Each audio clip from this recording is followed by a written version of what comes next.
Malaysia merupakan sebuah negara yang terdiri daripada pelbagai kaum dan etnik. Dengan wujudnya masyarakat majmuk sebegini, kita kaya dengan pelbagai budaya dan adat. Walaupun mempunyai perbezaan kaum, agama dan budaya, masyarakat di negara ini mampu hidup dalam keadaan yang harmoni dan bersatu padu. Pembentukan satu kebudayaan kebangsaan dapat memupuk perpaduan menerusi satu gaya hidup dan nilai-nilai yang dipersetujui dan dihayati bersama oleh semua kaum. Kebudayaan juga amat penting bagi individu atau masyarakat. Corak dan cara hidup sesuatu kaum tidak dapat difahami melainkan melalui kebudayaan. Ia juga dapat membezakan antara sesuatu masyarakat dengan masyarakat yang lain. Dalam aspek seni tarian, kita boleh lihat yang masyarakat kini berminat untuk memahami dan mempelajari seni tarian kaum-kaum yang lain. Sebagai contoh, adanya tarian satu Malaysia yang merangkumi semua tarian kaum-kaum yang ada di negara ini. Tetapi, bagaimanakah masyarakat yang berbilang kaum dan bangsa ini dapat bersatu padu dan hidup harmoni? Ini disebabkan dengan adanya Dasar Kebudayaan Kebangsaan 1971. Dasar ini lahir daripada Kongres Kebudayaan Kebangsaan yang berlangsung pada 16 Oktober 1971 oleh Perdana Menteri Tun Razak Hussein. Beliau melihat ada kelompokan dalam kefahaman budaya sehingga menyebabkan tercetusnya tragedi rusuhan kaum yang berdarah pada 13 Mei 1969. 2 tahun selepas itu, Perdana Menteri Tun Razak mencetuskan idea untuk menganjurkan Kongres Kebudayaan Bertaraf Kebangsaan. Penwujudan kebudayaan kebangsaan Malaysia berlandaskan unsur-unsur dan 3 prinsip yang telah ditetapkan oleh kerajaan sebagai dasar kebudayaan kebangsaan, iaitu kebudayaan kebangsaan Malaysia hendaklah berteraskan kepada kebudayaan rakyat asal rantau ini. Unsur kebudayaan lain yang sesuai dan wajar boleh diterima menjadi unsur kebudayaan kebangsaan. Dan yang ketiga, Islam menjadi unsur yang penting dalam pembentukan kebudayaan kebangsaan. Dasar Kebudayaan Kebangsaan 1971 merupakan acuan hidup bernegara, berbangsa dan berbudaya. Kaum-kaum di negara ini perlu memahami tentang kehidupan berbangsa, berbudaya dan bernegara ini. Tanpa dasar ini, kemungkinan untuk saling memahami adat dan budaya kaum-kaum lain amat tipis peluangnya. Jadi, apakah objektif utama dalam Dasar Kebudayaan Kebangsaan 1971 ini dan apa kaitannya dengan seni tadi? Jadi, kita akan ke segmen yang seterusnya.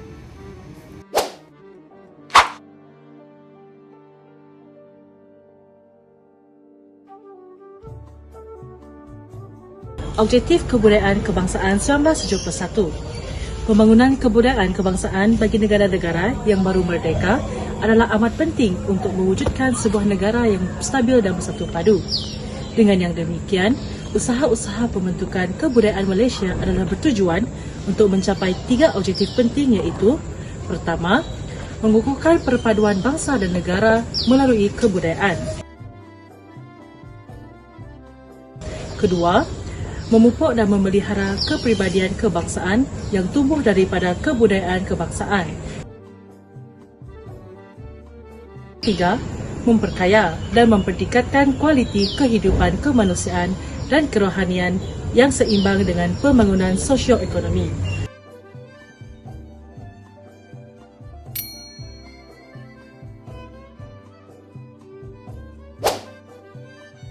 Strategi dan pelaksanaan objektif.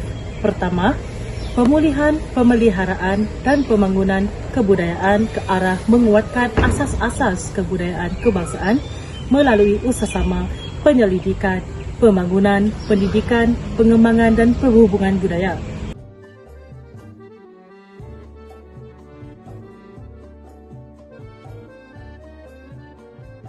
Kedua, meningkatkan dan mengukuhkan kepimpinan budaya melalui usaha-usaha membimbing dan melatih peminat, mendokong dan menggerak kebudayaan seluas-luasnya sebagai jentera pembangunan yang berkesan. Pesanku padamu sayang, bawalah pulang hatiku. Moga dan selamanya engkau bernafas di sisiku. Padamu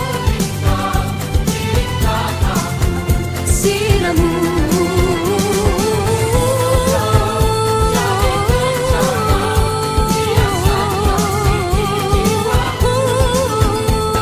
Ketiga, mewujudkan komunikasi yang berkesan ke arah kesedaran kebangsaan, kenegaraan dan rasionalisme Malaysia. Keempat, memenuhi keperluan sosio budaya. Dan yang kelima, meninggikan taraf dan mutu kesenian.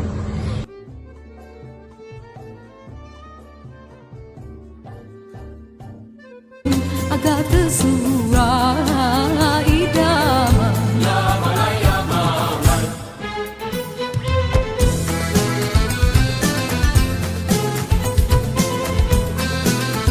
Ikatan taraf dan mutu kesenian adalah amat penting untuk memastikan kesinambungan elemen kesenian sebagai salah satu entiti yang menjadi simbol terhadap imej negara. Menurut Aslinya Abu Bakar 2019, pelaksanaan dasar kebudayaan kebangsaan merupakan mekanisme yang mampu mengangkat imej Malaysia pada peringkat global menerusi peningkatan mutu kesenian. Dalam strategi pelaksanaan dasar kebudayaan kebangsaan, pihak kerajaan telah memberi peruntukan kepada organisasi yang terlibat dalam memperkasa seni dan warisan kebudayaan yang terdapat di Malaysia. Di antara fungsi bidang seni dan kebudayaan ini adalah sebagai aktiviti riadah masyarakat. Masyarakat kita memang gemar beriadah khususnya pada waktu kelapangan. Bagi masyarakat yang tinggal di kampung, masa senggang mereka diisi dengan aktiviti-aktiviti riadah seperti tarian, silat, muzik dan sebagainya. Mereka mempelajari sesuatu tarian bukan sahaja untuk tujuan keriangan, sebaliknya mengisi masa lapang selain menjalin hubungan sesama mereka. Keadaan ini dapat mengeratkan hubungan silaturahim dalam kalangan komuniti mereka. Tarian adalah boleh didefinisikan sebagai suatu pergerakan yang berlaku. Kebudayaan masyarakat Malaysia terdapat berbagai-bagai jenis tarian, sama ada tarian asli ataupun tarian yang telah dipengaruhi oleh unsur-unsur moden. Tarian yang bercorak seni tari istana yang dipersembahkan pada waktu perkahwinan, pertabalan, istiadat menyembah dan sebagainya. Tarian-tarian ini termasuklah tarian Siti Payung, Mak Ina, Asyik, Gamelan dan sebagainya.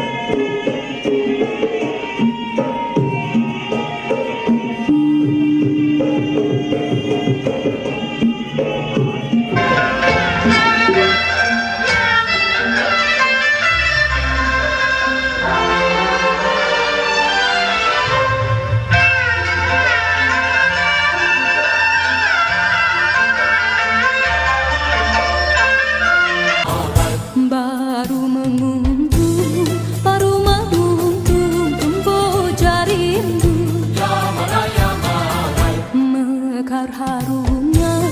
Mekar harumnya seri halaman. Hendak ku minum mesti. Assalamualaikum dan salam sejahtera. Nama saya Nur Aini Alia binti Zamzul Amri. Kali ini kita akan membahaskan tentang apakah kesan kewujudan dasar kebudayaan kebangsaan 1971 ini terhadap kegiatan seni tari di Malaysia pada masa kini. Antara yang boleh dibahaskan di sini ialah kelahiran masyarakat majmuk yang wujud daripada dasar ini telah melahirkan berbagai jenis tarian daripada kaum yang berbeza. Hal ini membuatkan negara Malaysia sangat unik pada mata dunia asing.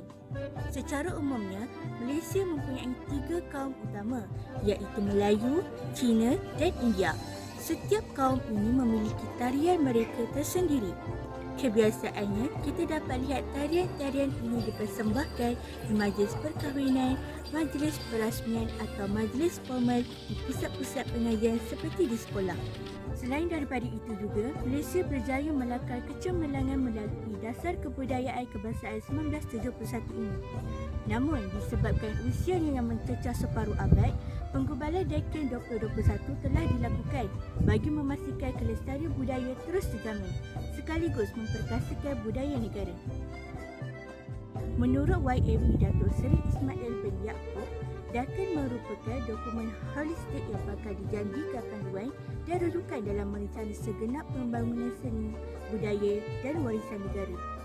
Inisiatif tersebut seiring menjadikan sektor ini sebagai pemakin sosioekonomi bagi keluarga Malaysia. Akhir sekali, bagi menyokong industri pelancongan dan memberi peluang kepada rakyat Malaysia meningkatkan perhayatan terhadap seni dan budaya, usaha terus diambil oleh kerajaan dan sektor swasta untuk membangunkan infrastruktur hiburan bertaraf dunia bagi pementasan pertunjukan bertaraf antarabangsa. Infrastruktur yang dibangunkan tersebut ialah bangunan Istana Budaya. Seni binanya yang moden dan dikemas kini terus menjadi tuan rumah kepada pertunjukan kebudayaan dan seni persembahan. Dalam tempoh rancangan, lebih 96 pertunjukan telah diadakan di sini termasuk konsert, tarian dan musikal. Lebih 3,400 orang menghadiri rancangan ini. Pada tahun 2005, dengan penubuhan Pusat Seni Persembahan Kuala Lumpur oleh sektor swasta ini telah banyak menyumbang kepada kepelbagaian seni persembahan.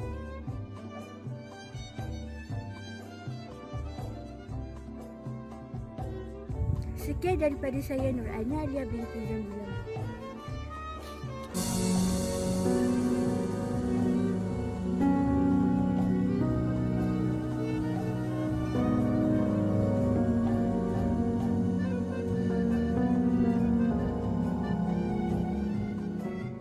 Di awal video ini, anda telah diceritakan tentang latar belakang dan sejarah dasar ini. Kemudian disambung pula dengan objektif, kaitan kebudayaan dalam seni tarian serta kesan dasar ini terhadap seni tari pada masa kini. Maka yang terakhir ialah harapan dasar kebudayaan kebangsaan.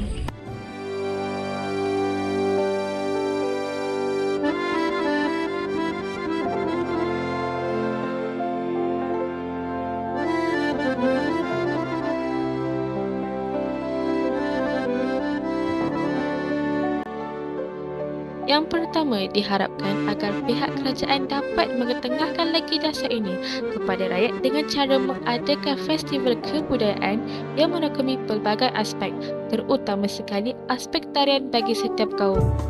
Saya melihat masyarakat kurang cakna terhadap seni tarian setiap kaum kerana kurang dipersembahkan kepada khalayak ramai. Namun, persembahan tarian kaum selalu dipertontonkan kepada delegasi-delegasi negara luar yang datang melawat ke negara kita. Jika boleh dipromosikan kepada orang luar, mengapa tidak ke masyarakat tempatan?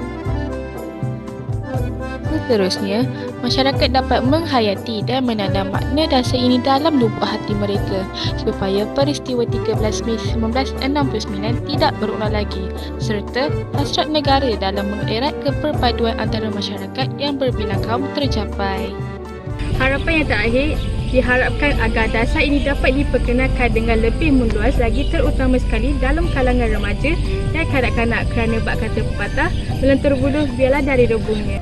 Kepentingan dasar sedemikian dalam pembinaan negara tidak boleh diabaikan kerana ia akan mencatatkan pembangunan sosial, ekonomi dan politik negara untuk beberapa dekad yang akan datang. Jika kita ingin mengecapi objektif dasar ini iaitu mengukuhkan perpaduan bangsa dan negara melalui kebudayaan, masyarakat dan pihak tertentu hendaklah bekerjasama dalam mempromosikan kepelbagaian budaya dalam masyarakat pelbagai kaum dan agama dalam negara. Agar kita dapat bergerak maju dalam mewujudkan negara yang benar-benar inklusif dan bersatu.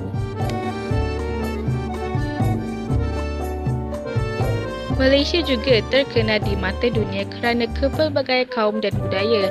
Jika kita berjaya mencapai tujuan utama dasar ini diperkenal, ini akan menjadikan Malaysia antara model global keharmonian antara kaum dan agama di peringkat antarabangsa. Akhir kata, teguhkan ikatan erat kepersaudaraan, hukum perpaduan mesti bersatu. Teguhkan ikatan, jauhi persengketaan, harmoni negara berkat berpadu.